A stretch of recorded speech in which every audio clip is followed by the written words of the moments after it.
वंदे मातरम के 1.5 साल हो गए, 150 साल हो गए हैं।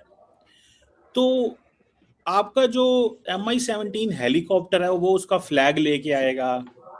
उसको सुना है कानून साजी भी की जा रही है और कहा जा रहा है कि पाकिस्तानियों को मिर्ची लगती है।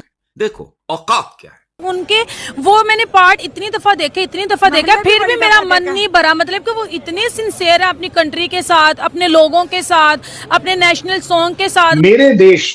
मेरे देश में मेरा नेशनल सॉन्ग, मेरा नेशनल एंथम अगर एक पार्लियामेंट द्वारा पारित किया जाता है और वो पार्लियामेंट के 545 people are elected directly from the public. Modi ji जबान के पक्के इंसान है, जो वो कहते हैं वही वो करते हैं। सबसे बड़ी और अहम तरीन खबर के अमेरिका का F-16 जंगी तैयारा जो कि तुर्की के इस्तेमाल में था वो अचानक तबाह हुआ है और ये पहला मौका है कि इस तरीके से तैयारा तबाह हुआ है। क्या पाकिस्तान, सऊदी अरब और तुर्की के मुआहदे के बाद अमेरिका ने अपनी टेक्नोलॉजी के हवाले से वो मैसेज दिया है, हीरोज झूठे आपके विलन्स झूठे। बलूचिस्तान में भी अब तवानाई की तंसीबात पर हमले शुरू हो गए। बोलान में बड़ी गैस पाइपलाइन जो है वो तबाह होगी और शटर डाउन हड़ताल भी बलूचिस्तान में शुरू। कश्मीर एक्शन कमेटी का मामला भी बढ़ता जा रहा है 70 दिन से। आज उन्होंने भी लाएअमल देने यहाँ POJ में 57 लोग मार दिए। आपको एम्बेरसमेंट है? आंख में कोई शर्म है किसी के? मैं आपको फिगर दे रहा हूं।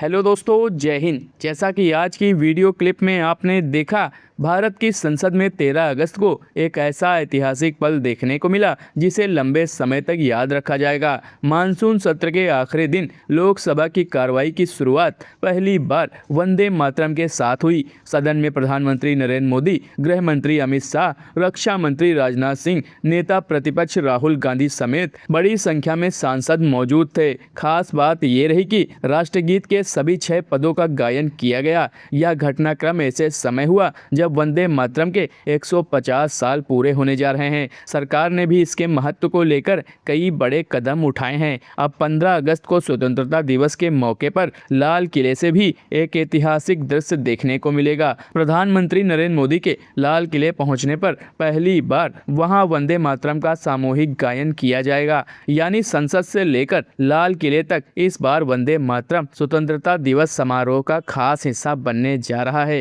वंदे मातरम के 1.5 साल हो गए, 150 साल हो गए हैं। तो आपका जो MI-17 हेलीकॉप्टर है वो उसका फ्लैग लेके आएगा।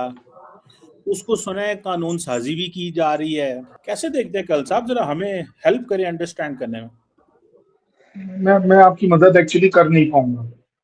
हेल्प तो उसकी करी जा सकती है जो समझने की कोशिश करे। मैं इसलिए बोल रहा हूँ और मेरा आपके लिए कोई मेरी इंटेंशन गलत नहीं है समझने की। मैं इसलिए बोल रहा हूँ कि मैं नहीं समझा पाऊंगा, क्योंकि आप एक बात बताइए। चलिए आज आपसे समझते हैं, वो ज्यादा अच्छी बात हो।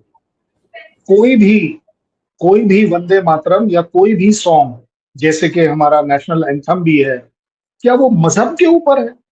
मतलब आपके यहाँ मजहब के ऊपर होता है ये सब? नहीं होता, ऐसा होना भी नहीं चाहिए। मैं आपसे एग्री करता हूँ।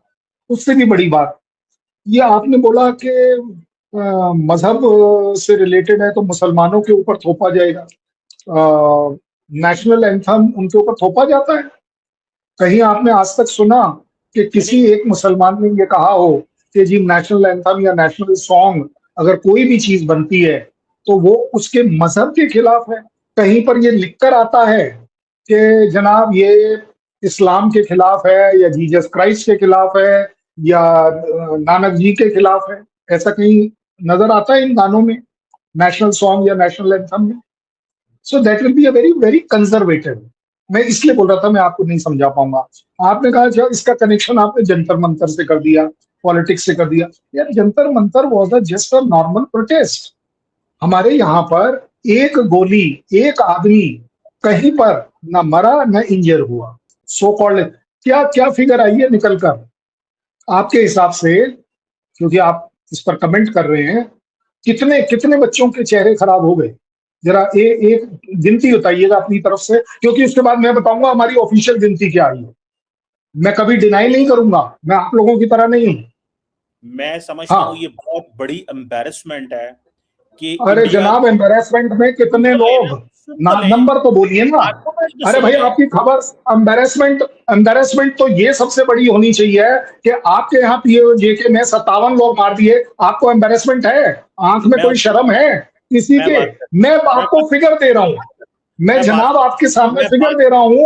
मैं बता रहा हूँ खान साहब, देखिए आप दरअसल जज्बाती हो जाते हैं, थोड़ा सा उम्र का तकाजा है, आप जवान है, मुझे पता है, तो जज्बा बहुत ज्यादा है अभी भी जो है ना वो आपके अंदर। आप नहीं समझेंगे, आपके यहाँ ये सब नहीं होता है, मैं इसलिए बोल रहा हूँ, और कोई बात नहीं। मुझे ये बताएं, इंडियन मिलिट्री हेलीकॉप्टर जो है वो क्यों वंदे मातरम का फ्लैग लेके आएगा 15 अगस्त को?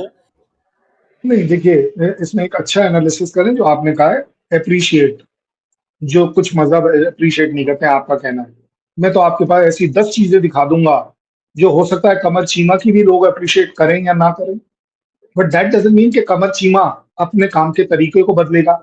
मेरे देश में मेरा नेशनल सॉन्ग, मेरा नेशनल एंथम अगर एक पार्लियामेंट द्वारा पारित किया जाता है और वो पार्लियामेंट के 545 people are elected directly from the public, तो क्या मैं उनको रिप्रेजेंटेशन ना समझूं?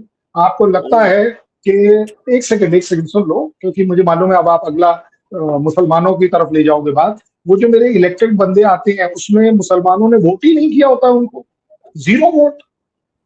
ये जो फैसिलिटीज दी जा रही हैं, ये जो लोगों को 60 से 70 करोड़ लोगों को जो राशन दिए जा रहे हैं, घर दिए जा रहे हैं, बिजली दी जा रही है फ्री ऑफ कॉस्ट, ये क्या सेलेक्ट कर दी जा रही है कि जिसके आगे सिंह लिखा होगा उसको मिलेगी और जिसके आगे खान लिखा होगा नहीं मिलेगी? ये मेरे कंट्री में नहीं होता। मेरे कंट्री में आवाम की तरह होती है।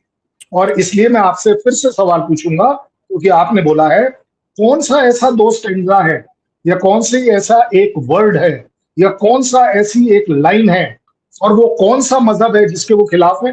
कोई एक बता दीजिए, मैं आपके सामने अपोलोजाइज कर लूंगा कि अगर आप बोल दें कि ये वर्ड है या ये स्टैंजा है और ये चीज मुसलमान के अगेंस्ट है या इसी तरह सिख के अगेंस्ट है या क्रिश्चियनिटी के अगेंस्ट है या जैन के अगेंस्ट है या बुद्धिज्म के अगेंस्ट है, किसी एक का जिक्र कर दीजिए।